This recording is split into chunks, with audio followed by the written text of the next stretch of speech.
Hi, my name is Philippe Lundstedt. I'm the CEO and founder of ProCare Consulting, and I want to tell you thank you so much for signing up for our wonderful workshop. I really think you're going to enjoy this, and to get things started, I want to excite you by entering into the wonderful world of the 3 pillars to success for retirees. This is a phenomenal strategy that I've been using for a really, really long time. So before we get into the actual strategy of the 3 pillars, I want to tell you a little bit about how I even came up with this strategy. You see, most of us are very confused on what to do or what products to choose that are going to benefit us best as we're retiring, especially when it comes to insurance products. There's a lot of information out there. He said, she said, you're hearing things on YouTube, you're getting things in the mail, you're getting bombarded with ads on TV, your Facebook is getting filled up, your email is getting filled up. I mean, everybody's talking to you about this stuff. And it's hard for you to decipher which one to choose. I've been doing this since 2004, so for 19 years, I've been helping people, guiding people, shining the light on the pathways to get them to the place that they want to be. So it's not so much about where you need to be, but it's also where you want to be. Because sometimes those things might seem separate, but with the right information and the right strategy, you can make those two things merge so you're getting exactly what you want. That's a really important part to understand about the 3 pillars, the subject that I'll be going over today. And the 3 pillars is so near and dear to my heart because for those last 19 years that I've been serving people, I've heard all kinds of complaints, all kinds of problems, all kinds of situations. But with that have come a plethora of solutions. And through all those solutions and all those problems and all those things that were going on, I started to recognize that there were patterns. Yeah, that's right, patterns. Much like if you study the weather or if you study a sport or if you study the stock market, right? There's different patterns that exist. So I started to see these patterns that everybody was going through, and that's how I came up with the 3 pillars. I started to look at the 3 major points that people were having problems with, and how could I streamline that to make it easier for people to understand what decisions they need to be making. And really the decisions that they're making, not somebody else. That's the power of the 3 pillars. The 3 pillars puts the power back in your hands where it should be. Because I truly believe we're all individuals, and I'm going to talk about that a little bit more later on. We're all individuals, and we need to understand exactly what works best for us. And what works best for your neighbor or your sister or your brother or your husband or your mom or your dad or whoever doesn't necessarily mean it's going to be the best thing for you. So it's important to understand that you're making the right decisions for you, not for somebody else. That's what this 3-pillar strategy is going to help you do. So let's go ahead and jump right into it. Let's get started with the 3 pillars. I'm so excited to show you this, guys. So here we go, the 3 pillars.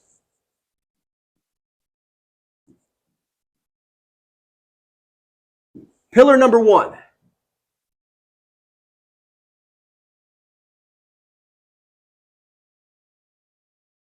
Is the company.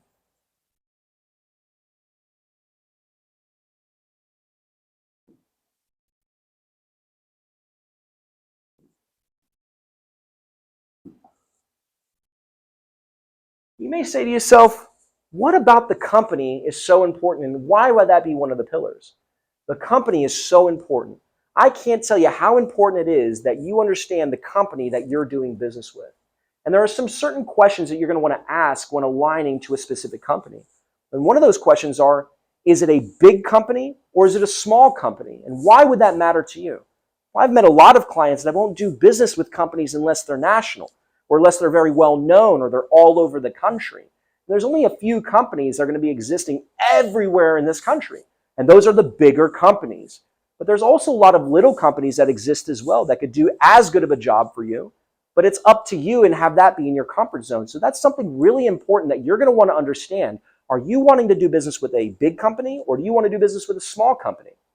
Now remember, big and small is relative, because a big company that's got massive reach all over the country may have less money than a smaller company. And you may say, how is that possible?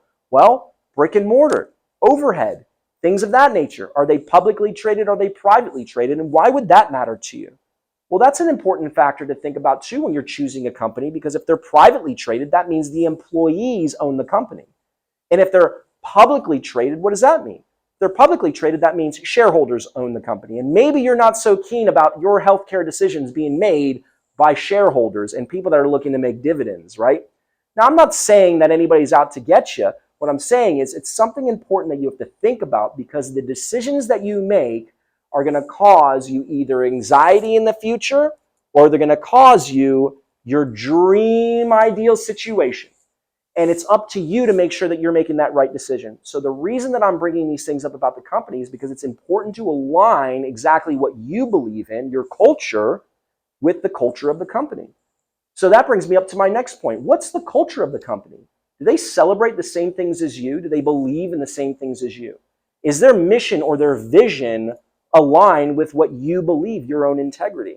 I mean, that's so important. You want to make sure that the company you're doing business with is serving the people you want them to serve. Are they aligned with the right charities? Are they aligned with the right philanthropy that makes sense to you? Those are really important questions to ask. Where are their employees stationed? Are all their employees in the United States? Do they employ outside the United States? There's no right or wrong answer here. It's really just to get your values down. So as we start to look at the company, I mean, are they big versus small? What about money? How much money do they have? Do they have a lot of money? Do they have a little bit of money? What's the money situation happening there at that insurance company? All these are important questions. And once you find the right company that you want to do business with, and there's a lot of companies out there, I could start naming them, but I won't. Everybody knows all the major companies out there. We all deal with them. But all those major companies, they have different things about them that you may or may not like. And it's important to align exactly what you believe towards that company, because that will ensure a better success rate for you. So outside of the company, what are some of the other things that we could be focusing on as we're going through this step? Well, these pillars are really important, because who's giving you this information on the company? Is it coming from the TV? Where is it coming from? Those are really important factors to think about. Now, once you pick the company that you feel, hey, you know what, this company aligns with me, it resonates with me, I like the color of the company, I like their theme song, I like their commercials, I like where they're putting their money, I like that they're charitable, all those things that you like, you've picked the right company. Well, what's the next step? Well, the next step is really simple. The next step is typically where everybody goes to first. It's usually the first step they take, and what they do is they go to the pillar number 2. And pillar number 2 is the plan. What is the plan that you're going to choose is the second pillar, okay? What kind of plan are you going to choose? Are you going to choose an HMO? Are you going to choose a PPO? Are you going to choose a private fee for service? Are you going to choose an MA only, which is a Medicare Advantage only plan? Means no prescription drugs on that program, also known as a veterans program.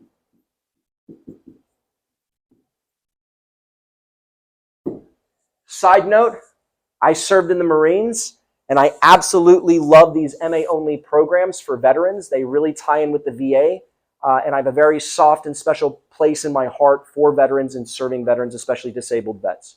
So by all means, if this falls into a category for you, we will have additional videos that you will be able to see that explains the different kinds of programs in a little bit more depth.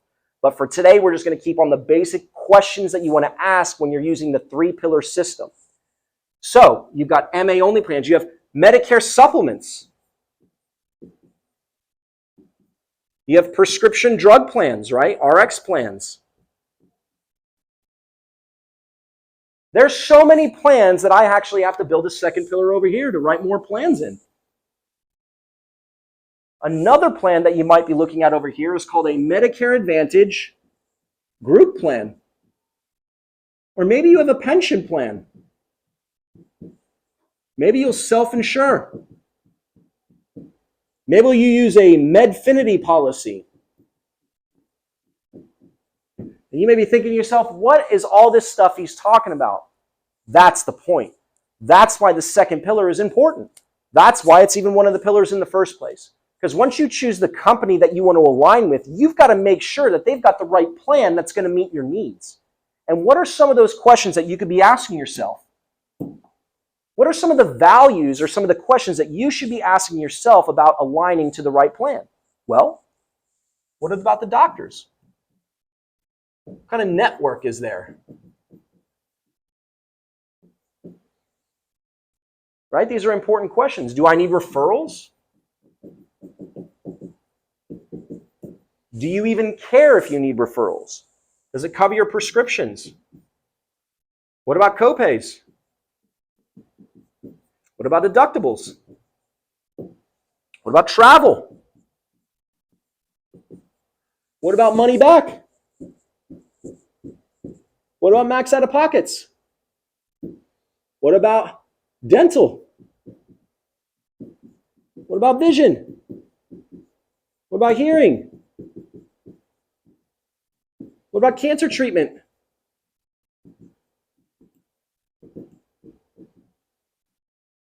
What about diagnostics? What about in-network, out-of-network? Where can I travel to? What's the size of the program? Is it a regional program? Is it a local program? What does all that mean? Does it give me money? Does it not give me money? Do I have to pay more in copays or less in copays? And how does that relate to the doctors that I'm seeing or the prescriptions that I'm taking? And all of these things need to be asked. All of these things need to come down, because as you start to formulate these things, you're going to start to come up with a list of the things that you're going to want, okay? The things that you want your plan to match to. And if you've got the right company and the right plan, hey, now you're dealing with something fantastic. Now you're starting with a really good foundation. But it's the 3-pillar system, right? Not the 2-pillar system. The 2-pillar system doesn't exist. There is no 2-pillar system. The 3-pillar system is going to give you the most stability. And the last pillar is by far the most important pillar. The last pillar is so important that it literally deciphers and decides the thickness of all the other pillars. Let me explain this to you real simple. If I go here, and let me just erase this and let me go back.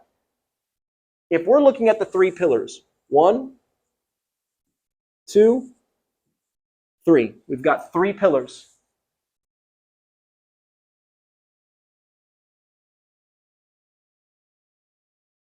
What do you think about these pillars right here? These 2 little skinny sticks. How much weight do you think you're going to be able to put on these little skinny sticks, right? Not much, guys. Not much at all. And if you think the weight of your decision isn't going to be very heavy, remember what we're deciding. You're deciding on what you're going to be insuring. Your life, your home, your car, your health, all these different aspects that insurance does for you. In fact, you could use the 3 pillars towards any purchase that you make. In fact, I do. And I also help my clients understand how you can use this and translate this into other aspects, like financial aspects, what you're doing with your money, what you're doing with your wealth and income protection, because that's also very important when you're retiring. So if you only have these 2 skinny sticks, it's not holding much, right? That's called the 2 chopsticks. That's not 3 pillars. So how do I change all of this? The way I do it is by this. The 3rd pillar. Pillar number 3 is the person that you do business with. By far, the most important decision you're going to make is the person. Or what I love to say, the who. Who is helping you? Who is explaining the companies? Who is explaining the plans? Who is asking you the questions in order to qualify what is going to be valuable to show you? Who is that person or people or thing?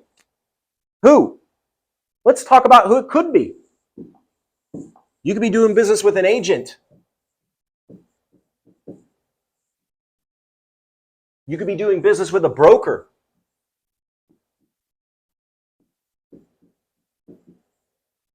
You could be doing business with a 1-800 number, with an email, with a website,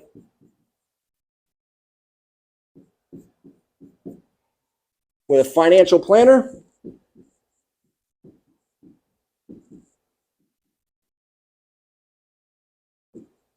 with a banker, a friend, a stranger? This one's a little random. I don't think many people do that, so we'll just mark that one out. Next thing is a friend. I mean, sure, but your friend could be an agent, could be a broker, could work at a call center, could have sent you an email, or you could have gone on their website and signed up. So I'll take friend out right there because I want to be your friend. What about banker? Maybe the guy at the bank is telling you what you should do. The guy that's charging you money to keep your money in his bank and then he sells that money to somebody else and makes a profit off it. Yeah, that guy right there. That guy's that's been doing you so good for these last few years, right? Giving you 0.5% on your income. So these bankers, maybe they're the ones that are selling you your information. Maybe not, right? Not very likely. Maybe it's your financial planner, the guy that's helping you plan for your retirement. He's giving you all the advice on what you should be doing with your 401ks or your IRAs or all the investments that you have. Maybe that's the person you're going to get information on insurance, right? Well, most people aren't going to a financial planner, and I tell you why, because a financial planner handles finances. He doesn't handle insurance, okay? So we'll go ahead and mark that guy off. Now let's talk about these ones right here. This is typically where most people are doing business in the United States of America. You either signed up on a website like procare.consulting or maybe medicare.gov, or maybe there's a lot of different websites you can go to. But maybe you went to a website and signed up. We have clients that sign up all the time on the website. They go through videos and courses and they just want to sign up themselves. So maybe they do it through a website. Or maybe you received an email. Maybe you got an email from an agency or from an insurance company like Aetna or Humana or United or something like that. Or maybe you received an email from us and you decided to sign up or do business because of that. So maybe a website, maybe an email. I'm hoping you didn't do this option right here, which a lot of people are doing, which is really just a bad option. And that's calling a 1-800 number and talking to some salaried stranger on the phone who's reading off of a computer screen in a pre-built script and who is never going to explain everything to you within a small time limit on a telephone, nor has the expertise to even start to explain any of the foundational things that you need to understand before making a decision. So I'm hoping that this is a big no-no, that nobody is doing this. And if you're doing this because you feel like you don't want to talk to a salesperson and don't want to be forced into a situation, I promise you, you are going right. They are giving you the bait to talk to salespeople. Do not call that 1-800 number where you're going to be forced into products, okay? The next thing is agent or broker. Maybe you're doing business with one of these. These are the popular ones right here. And later on, I'm going to get into a segment that's going to kind of explain the agent and the broker kind of segment. And it's really important that we understand that. So the third pillar, the most important pillar, is the pillar that's about who you do business with. So guys, that right there is my 3-pillar strategy: the company that you choose, the plan that you choose, and the person that you choose to do business with. It's so important. And let me show you one more time why that's important.